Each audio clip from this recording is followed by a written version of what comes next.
Today, we're diving into some of the most shocking data I've ever encountered. To call it depressing and devastating doesn't even begin to capture its impact. This information shatters any hope for a bright future, not just for you personally, but for society as a whole, for your country, and possibly for the entire world and human race. And this is not an exaggeration.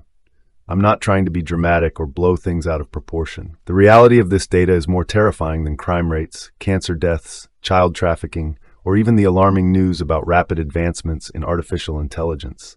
It's worse than fascism, racism, and likely worse than anything else you could name. Why?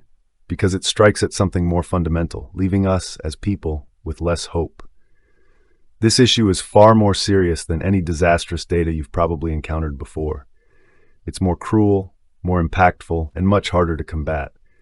Perhaps that's why world leaders seldom address it. Many of them have the tools to tackle it, but they likely never will. Because if we were to solve this problem today, tomorrow there would be no poverty, no wars, no crime, and we would be opening multiple colonies across the galaxy.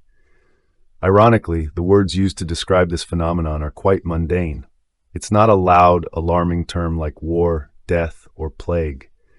Instead, it's hidden behind very ordinary, bureaucratic language.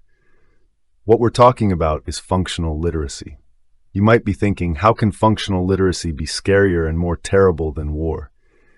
In today's discussion, I'll show you how it can be, especially when you realize that none of our world leaders are even attempting to address it. Wars come and go, and after them there is usually a period of restoration, rebirth, and development. But functional literacy, or the lack thereof, can create unsolvable problems for centuries. The issue of functional literacy is so profound that it's woven into the very fabric of what makes us human. Before we go any further, I want to clarify that I'm not talking about basic literacy, which is the ability to read and write at a very basic level. In modern countries, the basic literacy rate is reported to be around 99%. Everyone can read in our information age, right? But should we be proud of that? Does the ability to read really mean anything? Let me share a secret with you. Basic literacy, the ability to read and write, differs significantly from functional literacy, which involves the ability to understand and use information in daily life. You might think, if someone can read, they automatically understand what they've just read. If they hear something, they automatically grasp what they've heard. If they see something, they automatically comprehend what they've seen. But this is a mistake that even intelligent people often make. The fact is, someone who can read doesn't automatically understand what they've just read. In this case, a 99% literacy rate and the true picture of functional literacy, which is the ability to understand and use information in daily life, at work, etc., often have little in common. Let's take a closer look at an example to make this issue more tangible. Imagine a country with a rich history, world-renowned literature and music, and outstanding contributions to science. I won't reveal the country's name just yet because right now it's not important. What's important is this: according to official data, nearly 100% of the people in this country can read and write. But 64% of them are functionally illiterate.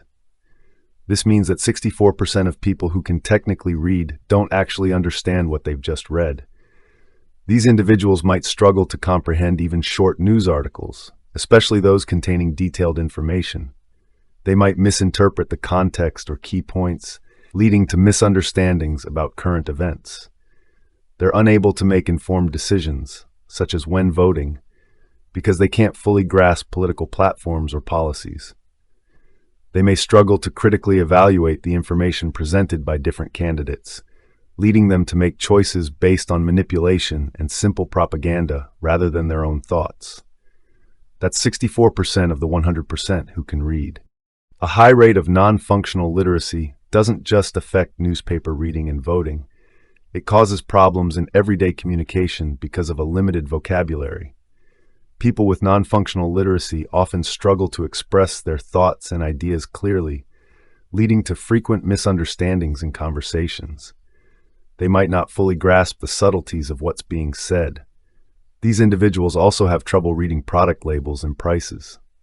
They might not understand the details of transactions like discounts, promotions, or return policies. Shops with year-round sales can easily manipulate them into buying immediately or risk losing out. They can't manage a monthly budget or handle loans effectively, often getting trapped in debt they can't manage in the future. At work, they struggle to understand written instructions or manuals. Writing emails or reports can be very challenging, leading to potential miscommunications with colleagues or supervisors. That's 64% out of 100. But before we get too optimistic about the remaining 36%, let's take a closer look. In this country, basic literacy, being able to read and understand only the most straightforward information, accounts for about 25%. When we add that to the 64% non-functional literacy rate, we get 89%. I'm grouping non-functional literacy and basic literacy together because they're almost the same. Basic literacy skills mean you can understand the bare minimum, nothing more.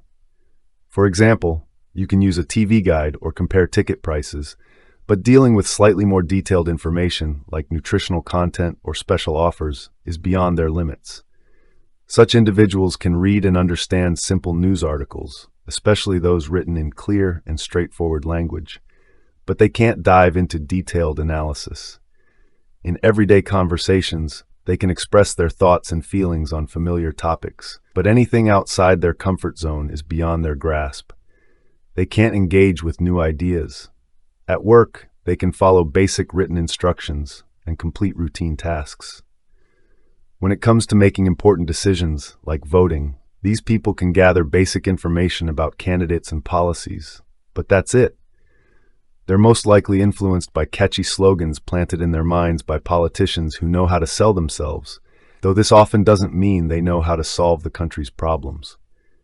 People with basic literacy, much like those with non-functional literacy, are unable to critically evaluate complex political issues or understand detailed policy proposals and debates. So now you understand the gravity of the situation, right? In this country, 89% of people who can read and write are unable to meaningfully participate in democratic processes. The decisions they make and the votes they cast throughout their lives are essentially meaningless. If the leaders of this country wanted to create the appearance of democracy, it might look like democracy, with candidates and voting, but in reality, 89% of people will vote the way they are led to. It's a dictatorship disguised as democracy at best. But do we really need such a democracy?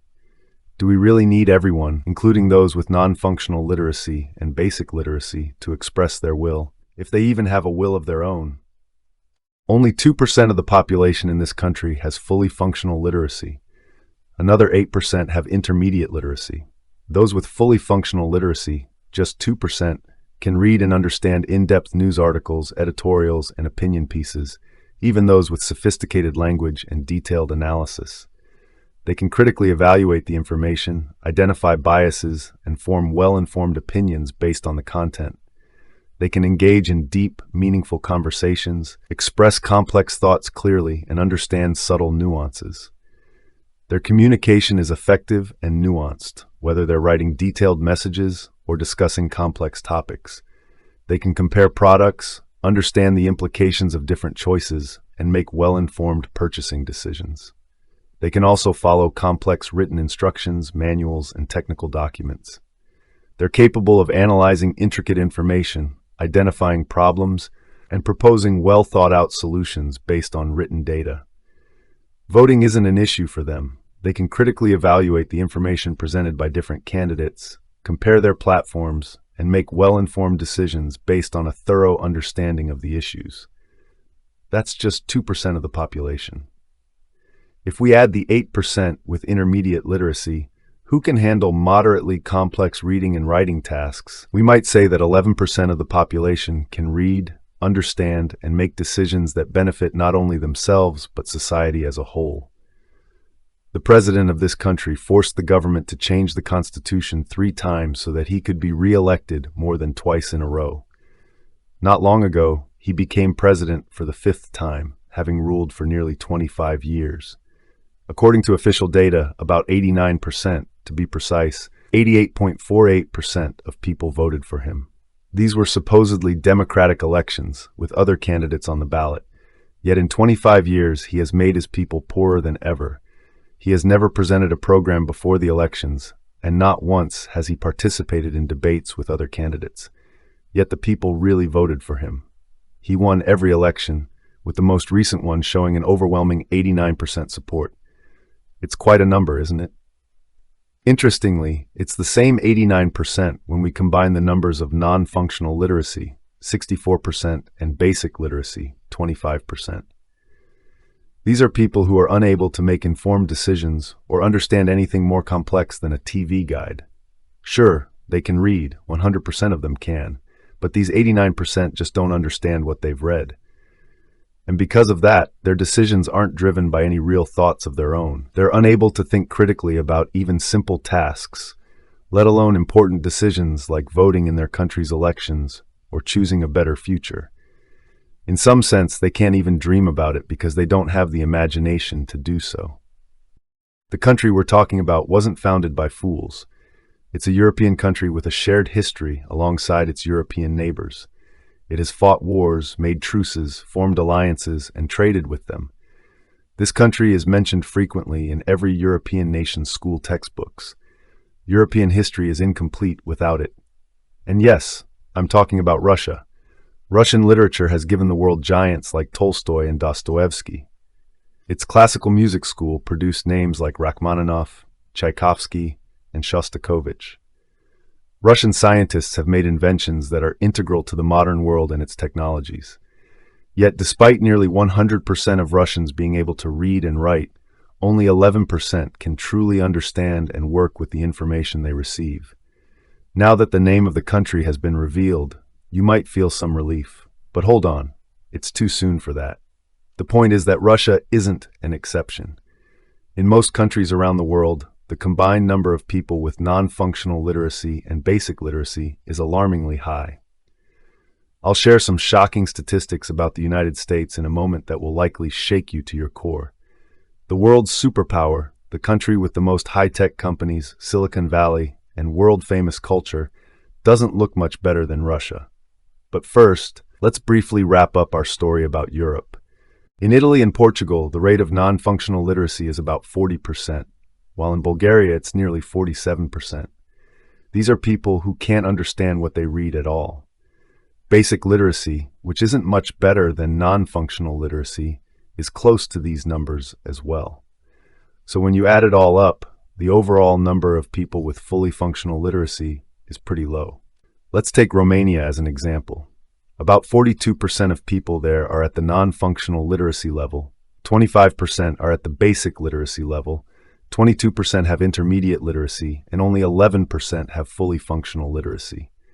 Sure, these numbers are about 3 times better than Russia's, with Romania having 33% of people with at least some level of functional literacy compared to Russia's 11%. But does it really make a big difference? It is terrible when in Russia, 89% of people can't understand anything more complicated than, say, a cooking recipe. However, if in your country the same quality of people is at 67%, it is not something to be very happy about or to make you relax. We can't have normal democratic elections if most voters don't even know what they're doing. Humanity can't develop as fast as it could. The potential for growth is enormous. Just imagine the impact on the world if there weren't so many people with non-functional literacy and basic literacy in Russia, these troubling 89%. If people could understand what's really happening around them, who Putin really is, or whether they truly need a war at their border, the world would be a very different place. I'd wager that in such a world, there wouldn't be a Putin, and there wouldn't be the biggest European war since World War II. Now, let's turn our attention to the United States. Here's some data that might shock you, provided by the National Literacy Institute. 130 million adults in the U.S. are now unable to read a simple story to their children. 21% of adults in the U.S. were completely illiterate in 2022. 54% of adults have a literacy level below 6th grade. 45 million are functionally illiterate and read below a 5th grade level. They don't understand anything they just read. 44% of American adults don't read a single book in a year. We must face the reality that we live in a world of functionally illiterate people.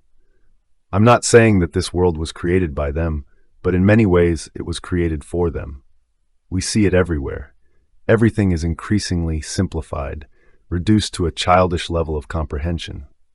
Do you remember the early days of the internet when the most popular social platform was LiveJournal, where you could read posts for hours and sift through thousands of comments, many as long as the posts themselves? Today, we have platforms like Twitter, or X, with a maximum of 140 characters. Today, we have TikTok with 1-minute videos explaining everything from the Big Bang to celebrity gossip. If you found this discussion crucial, please like this video and subscribe to the channel. Your support helps raise awareness about these important issues. Together, we can make a difference in addressing the challenges of our modern world. In the study, Literacy in the Adult Client Population by Jones and Bartlett Publishers, there are recommendations on how to write texts for functionally illiterate people. Let me share some of them with you. Functionally illiterate individuals struggle more with abstract and impersonal texts compared to direct addresses like, "Have you signed up as a volunteer?" It's crucial to create targeted messages that are more commanding and personal. This is considered the most important and effective rule when working with an illiterate audience. Use everyday words, preferably no more than 3 to 4 syllables. Avoid long, complex words. Steer clear of scientific jargon, technical terms, and medical terminology. It's best to avoid words that can have multiple meanings. Don't use vague words like soon, rarely, or often. These people need to know exactly how soon and how rarely. Write out abbreviations fully, replace etc. with and so on, and avoid using NB in the margins. Introductory words should also be left out. Sentences should be no longer than 20 words. Headlines should also be short and clear. If you wanted to use different words for the same thing, don't. Such readers get confused by new words. What you called cars at the beginning of the text should not suddenly become automobiles. Put the most important information at the beginning of the article, as there's a high chance that even if the reader gets to the end, their focus and understanding won't be the same. Break up the text with lots of spaces, pictures, and callouts, all designed to keep the reader from being scared off by a solid wall of text. Be careful with pictures. There should be no decorative elements or illustrations that distract, or the audience could miss the point of the text. What keeps us so vulnerable in the face of non-functional literacy? Why isn't this issue being addressed even in the most developed nations? These are pressing questions with complex answers, which may be explored in another video. Today, my goal was to shed light on a critical problem humanity is facing, a problem that's not widely discussed. This isn't just an issue of reading or writing. It's about the erosion of human thought, individuality, and decision-making.